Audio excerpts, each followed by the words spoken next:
Hi there, this is Cory with Mountains to Sound Home Inspection. I just wanted to go over a little bit about how we inspect furnaces. So as you saw in the start of the video, I was downstairs. I went and turned the thermostat up to above the current temperature there with the heat on.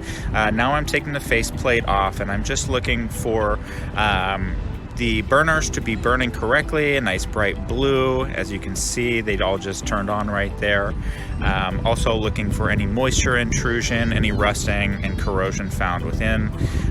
Checking each gas valve and vent and flue pipes there.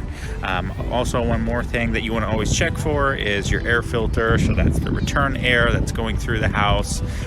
Making sure that that is clean and gets changed out every 3 to 6 months. So once I'm all finished, I'll take a look over the furnace, and that's about it.